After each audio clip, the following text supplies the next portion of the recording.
হ্যাঁ গাইস, কি অবস্থা সবার? আচ্ছা, একটা সিনারিও ভাবুন তো। আপনি নতুন বাসায় উঠেছেন আর রাতের বেলা পাশের রুম থেকে আপনার ভাই আর ভাবির ঘপাঘপ খেলার আওয়াজ আসছে। ওফ, সে এক অসহ্য যন্ত্রণা, তাই না? এখন আপনি হলে কি করতেন? কানে তুলা দিতেন, নাকি আমাদের আজকের গল্পের হিরোর মতো অনুপ্রাণিত হয়ে নিজের হাত জগন্নাথ প্রজেক্টে মন দিতেন? কিন্তু আসল কমেডি তো তখন শুরু হয় যখন আপনি এই সেলফ সার্ভিস মোডে থাকা অবস্থায় বাসার মালিকের কাছে হাতে নাতে ধরা পড়েন। ও মাই গড, ইজ্জতর ফালুদা! আমাদের আজকের গল্পের হিরো এরিয়ালের সাথে ঠিক এটাই হয়েছে। বেচারা ভাই ভাবির রোম্যান্স দেখে একটুখানি উষ্ণতা নিতে চেয়েছিল আর হয়ে গেল চরম লেভেলের সিন ক্রিয়েট। কিন্তু দাঁড়ান, গল্পে আসল মশলা তো এখনো বাকি। আমাদের হিরোর নজর পড়ে পাশের ফ্ল্যাটের এক পরীর মতো সুন্দরী ভাবির ওপর। নাম তার ক্রিস্টিন। কিন্তু এই ভাবির কপালটা পুরোই ফাটা। তার হাজব্যান্ড জ্যাক সাহেব বিদেশ থেকে ফেরেন শুধু নিজের মেশিনে তেল ভরার জন্যে। মানে বুঝতেই পারছেন, ভালোবাসার বউ নেই, আছে শুধু বিছানার যুদ্ধ। আর সেই যুদ্ধে বেচারি ক্রিস্টিন প্রতিদিন হেরে যায়। তো একদিন ক্রিস্টিনের বাড়ির লাইট ফিউজ হয়ে যায়, নাকি সে নিজেই ফিউজ করে দেয় কে জানে। আর লাইট ঠিক করার বাহানায় সে ডেকে পাঠায় আমাদের ইলেকট্রিশিয়ান হিরো এরিয়ালকে। বলুন তো, এরপর কি শুধু বাড়ির লাইটই জ্বলেছিল, নাকি তাদের দুজনের মনের মধ্যেও আগুন জ্বলে উঠেছিল? আচ্ছা, একটা সত্যি কথা বলেন তো দেখি, আপনার সুন্দরী প্রতিবেশী যদি এমন করে ছলছল করে চোখে তাকিয়ে আপনার দিকে বলে, আমার স্বামী আমাকে খুব মারে, আমাকে বাঁচাও, তখন কি আপনি শুধু ফ্রেন্ড হয়েই থাকতে পারবেন, নাকি এরিয়ালের মতো হিরোগিরি দেখাতে গিয়ে নিজের জীবনের ফিউজটাই উড়িয়ে দেবেন? আমাদের আজকের গল্পটা ঠিক এমনই এক বোকা প্রেমিক আর এক দুষ্টু শিয়ালের গল্প, যেখানে ভালোবাসা আছে, ধোঁকা আছে, আর আছে এমন এক টুইস্ট যা দেখলে আপনার মনে হবে, ছি ছি ছি, মেয়েরা এত খারাপও হতে পারে। তো চলুন আর সাসপেন্স না বাড়িয়ে ডুব দেওয়া যাক আজকের গরম মশলাদার গল্পের গভীরে। শুরু করছি আজকের মুভির গল্প।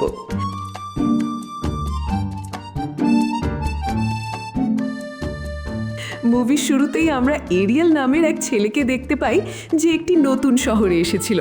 এরিয়াল তার ভাইয়ের বাড়িটা খুঁজছিল। অনেক খোঁজার পর সে তার ভাইয়ের বাড়ি খুঁজে পায়। বাড়িতে নক করতে বাড়ির মালিকানি জর্জিয়া গেট খুলে দেয়। জর্জিয়ার কাছ থেকেই জানতে পারে তার ভাই ল্যান্ডো তার কাজের জন্য অনেক ব্যস্ত থাকে। এরিয়াল বাড়ি আসার পর ল্যান্ডো তার সাথে দেখা করে আর বলে তার নাইট শিফট ছিল, তাই সে সকালেই এরিয়ালকে আনতে যেতে পারেনি। এরপর তারা ব্রেকফাস্ট করার জন্য যায়। তখন ল্যান্ডো তার গার্লফ্রেন্ড ডিস্কোর ব্যাপারে এরিয়ালকে বলে। এমন সময় ডিস্কো এসে তাদেরকে জয়েন করে ব্রেকফাস্ট করে। এরিয়াল তার রুমে চলে আসে। এদিকে ল্যান্ডো আর ডিস্কো গোসল করার জন্য রেডি হচ্ছিল। পাশের রুম থেকে এরিয়াল তাদের শব্দ শুনতে পায়, তাই সেও উত্তেজিত হয়ে গেছিল। তাই সে নিজের হাত দিয়ে তার একাকিত্ব দূর করতে শুরু করে। অন্যদিকে ল্যান্ডো ডিস্কোকে তার ভালোবাসার ম্যাজিক দেখাচ্ছিল। এরপর তারা জোরদার ঘনিষ্ঠ হতে শুরু করে দেয়। এদিকে আবার এরিয়ালকে একান্তে সুখ নিতে জর্জিয়া দেখে ফেলে, কিন্তু সে লজ্জায় সেখান থেকে চলে যায়। সেদিন সন্ধ্যায় ল্যান্ডো এরিয়ালকে নাস্তা খাওয়ানোর জন্য ক্যাফেতে নিয়ে যায়। তখন ল্যান্ডো এরিয়ালকে বলে, কিছুদিনের মধ্যে আমি তোমার চাকরির ব্যবস্থা করে দেব। এরপর এরিয়াল যখন বাড়ি ফিরছিল, তখন সে তার পাশের বাসার সুন্দরী প্রতিবেশীকে দেখতে পায়, যে গ্রোসারি বাজার করে বাড়ি ফিরছিল। এরিয়াল বাড়ি আসলে জর্জিয়ার কাছ থেকে জানতে পারে মেয়েটির নাম ক্রিস্টিন। অন্যদিকে আমরা ক্রিস্টিনকে দেখি বাড়ির কাজের মেয়ের সাথে বাজারগুলো গোছাচ্ছিল। তখনই আমরা বাজারের মধ্যে কিছু মেডিসিন দেখতে পাই। তখনই ক্রিস্টিনের কাছে তার হাজব্যান্ড জ্যাকের কল আসে। ক্রিস্টিনের হাজব্যান্ড তাকে বলে সে রাতে বাড়িতে আসবে, এই জন্য ক্রিস্টিন তার কাজের মেয়েকে ডিনার বানাতে বলে। এদিকে এরিয়াল জর্জিয়া আর র্যান্ডোর কাছ থেকে জানতে পারে ক্রিস্টিন বিবাহিত, তাই তারা এরিয়ালকে বলে, তুমি সম্পর্কের জন্য অন্য কোথাও যাও। এরপর রাতে জর্জিয়া তার বোনের সাথে দেখা করতে যাওয়ার সময় এরিয়ালকে উঠায়, কারণ সে যাওয়ার পরে এরিয়াল মেন দরজা যাতে বন্ধ করতে পারে। কিন্তু যখন জর্জিয়াকে বাহির পর্যন্ত রাখতে যায়, তখনই সে জ্যাক আর তার বডিগার্ড পিটারকে দেখতে পায়। পিটারের সাথে জর্জিয়ার ভালো সম্পর্ক ছিল। এদিকে জ্যাক বাড়ি গিয়ে ডিনার করার পরিবর্তে ক্রিস্টিনের সাথে শারীরিক সম্পর্ক চালাতে শুরু করে, কারণ সে অনেক দিন ধরেই তার শরীর উপভোগ করেনি। কিন্তু ক্রিস্টিনের এক্সপ্রেশন দেখে আমরা বুঝতে পারি সেই ঘটনায় মোটেও মজা পায়নি। কিন্তু জ্যাক ক্রিস্টিনের সাথে জোর জবরদস্তি করতে কোনো কমতি রাখেনি। কাজ শেষ করার পরে জ্যাক ক্রিস্টিনকে অনেক টাকা দেয়, কারণ ক্রিস্টিনের মা আর তার ভাইয়ের মেয়ে দুজনেই অসুস্থ ছিল। এটা দেখে আমরা বুঝতে পারি যে জ্যাক ক্রিস্টিনের কাছে শুধু ঘনিষ্ঠ হওয়ার জন্যই আসতো, আর ক্রিস্টিন জ্যাকের কাছে টাকার জন্য ছিল। পরদিন সকালে এরিয়েল দেখে ক্রিস্টিন একটি ছেলেকে টাকা দিচ্ছে। সেই দিনই আবার ল্যান্ডো আর ডিস্কো বাড়িতে পার্টি রেখেছিল। সেখানে মালা নামের এক ফ্রেন্ডও আসে। আসলে তারা দুজনেরই লাইন লাগিয়ে দিতে চাচ্ছিল। এরপর তারা রুমে এসে গল্প করতে শুরু করে। এরিয়াল মালার সাথে তার সম্পর্ক জমায়, আর মালাও খুব মজা পাচ্ছিল। কাজ শেষ হয়ে গেলে মালা এরিয়ালকে বলে সে তাকে তার বয়ফ্রেন্ড বানাতে চায় না। এই কথাতে এরিয়ালও রাজি হয়ে যায়। এদিকে আমরা দেখি ক্রিস্টিন জ্যাকের সাথে ডিনার করছিল। তখন জ্যাক ক্রিস্টিনকে বলে, তুমি সব টাকা তোমার ভাইকে কেন দিয়েছ? তখন ক্রিস্টিন বলে, আমি টাকা দেওয়ার জন্য বাড়িতে যাইনি, মানে সেদিন ক্রিস্টিন যেই ছেলেটাকে টাকা দিয়েছিল সেটা তার ভাই ছিল। এরপর জ্যাক ক্রিস্টিনের সাথে জোরদার ঘনিষ্ঠ হলে জ্যাক খুব জোরে জোরে আঘাত করছিল। এই কারণে ক্রিস্টিন অনেক জোরে চিল্লাচ্ছিল। পরদিন সকালে জ্যাক ক্রিস্টিনকে বলে সে একটি মিটিংয়ের জন্য অন্য দেশে যাবে আর সে 7 দিন পরে ফিরবে। এই কথা শুনে ক্রিস্টিনের কাজের মেয়েটা ছুটি নিয়ে নেয়। এরপর যখন ক্রিস্টিন আর জ্যাক নিজেদের ফোনে কথা বলছিল তখনই তাদের একে অপরের ওপর নজর পড়ে। সেদিন রাতে ক্রিস্টিন জর্জিয়ার মাধ্যমে এরিয়ালকে তাদের বাড়ির লাইট ঠিক করার জন্য ডাকে, কারণ তাদের বাড়ির মেন বোর্ডে কিছু সমস্যা হয়েছিল। এরিয়াল ক্রিস্টিনের বাড়ির লাইটটা খুশি খুশি ঠিক করে দেয়। এরপর ক্রিস্টিন এরিয়ালকে চা নাস্তা অফার করে যাতে তারা কিছুক্ষণ কথা বলতে পারে। কিন্তু তখনই ক্রিস্টিনের কাছে জ্যাকের কল আসে, আর সে ক্রিস্টিনকে বলে, আমি তোমাকে বাড়িতে একা থাকতে বলেছি, যদি কেউ বাড়িতে আসে তাহলে আমি জানতে পারবো। এরপর ক্রিস্টিন এরিয়ালকে তার নাম্বারটা দেয় যাতে তারা পরে কথা বলতে পারে। পরের দিন ল্যান্ডো জানতে পারে এরিয়াল ক্রিস্টিনের বাড়িতে গিয়েছিল, তাই সে তাকে ক্রিস্টিনা থেকে দূরে থাকতে বলে। এর কিছুদিন পরে এরিয়াল ক্রিস্টিনকে তার ভাইয়ের সাথে একটি ক্যাফেতে দেখে, কিন্তু সে এই বিষয়ে তেমন গুরুত্ব দেয় না। সেদিন রাতে ক্রিস্টিন এরিয়ালকে তার বাড়িতে ড্রিঙ্কস করার জন্য ডাকে। এরপর তারা ড্রিঙ্কস করে।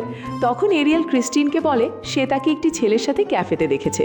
তখন ক্রিস্টিন বলে, ওটা আমার ভাই ছিল, কারণ আমার ভাই আমার বাড়িতে আসে না, আর এটা জ্যাক পছন্দ করে না, এই কারণেই আমরা ক্যাফেতে দেখা করেছিলাম।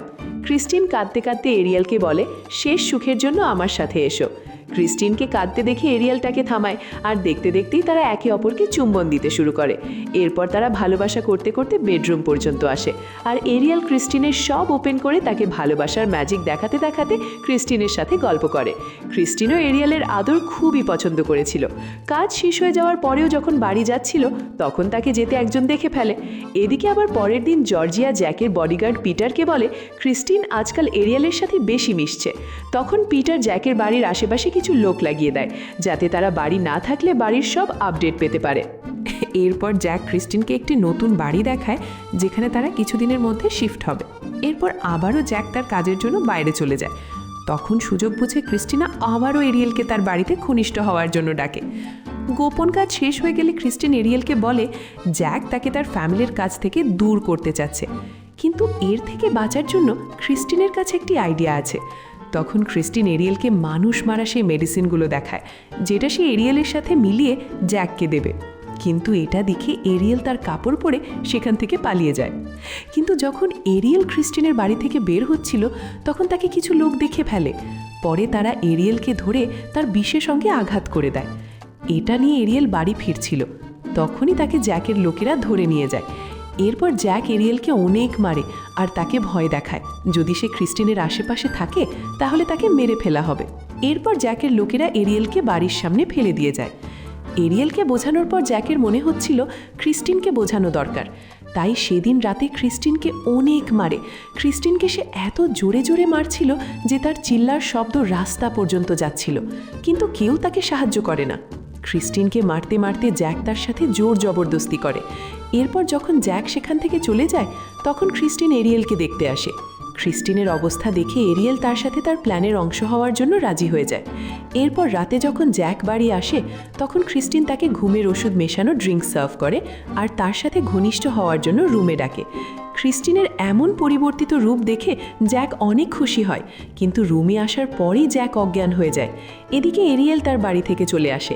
তখন সুযোগ বুঝে ক্রিস্টিন মানুষ মারা সেই ইঞ্জেকশনটা রেডি করছিল, কিন্তু এরিয়েল রুমে আসতেই জ্যাকের জ্ঞান ফিরে আসে। এরপর সে ক্রিস্টিন আর এরিয়েলকে মারতে শুরু করে, কিন্তু এরিয়েল কোনো মতে সেই ইঞ্জেকশনটা জ্যাকের শরীরে দিতে পারে আর জ্যাক সেখানেই মারা যায়। এরপর ক্রিস্টিন এরিয়েলকে সেখান থেকে চলে যেতে বলে, কারণ সে এসবের মধ্যে তাকে জড়াতে চায় না। কিন্তু পরের দিন যখন এরিয়েলের ঘুম ভাঙে তখন সে দেখে পুলিশ তাকে জিজ্ঞাসাবাদ করার জন্য নিয়ে এসেছে। আর এদিকে আমরা ক্রিস্টিনকে তার ভাইয়ের সাথে দেখি সে ব্যাংক থেকে সব টাকাগুলো নিয়ে লন্ডনে যাওয়ার প্রস্তুতি নিচ্ছিল। কিন্তু এখানে আমরা জানতে পারি ক্রিস্টিনের সাথে যে ছেলেটা ছিল সেটা তার ভাই না, তার বয়ফ্রেন্ড।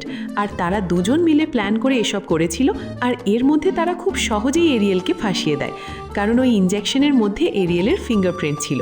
আর এখানেই আমাদের আজকের মুভির কাহিনী শেষ হয়ে যায়। তো এই ছিল আমাদের আজকের কাহিনী। কি বুঝলেন? শিক্ষা একটাই, প্রেম করা ভালো, কিন্তু ব্রেনটা সব সময় মাথায় রাখতে হয়, প্যান্টের ভেতরে না। বেচারা এরিয়েল গেল নায়িকাকে বাঁচাতে, আর নিজেই হয়ে গেল বলির পাঠা। আর আমাদের নায়িকা, ও মাই গড, সে তো ভাই বলে এমন এক খেলোয়াড়কে সাথে রেখেছিল যে পুরো খেলার প্ল্যানটাই পাল্টে দিল। ছি ছি ছি। যাই হোক, এতক্ষণ ধরে যে ঝালমুড়িটা চেটে পুটে খেলাম, সেই মুভিটার নাম হলো কারিনিও ব্রুটাল, যা 2024 সালে মুক্তি পাওয়া একটি ফিলিপিনো মুভি। আর এর জনরা কি নেই এতে! Romance, drama, comedy, dark comedy, আর সাথে এক রাশ গরম মশলা তো আছেই।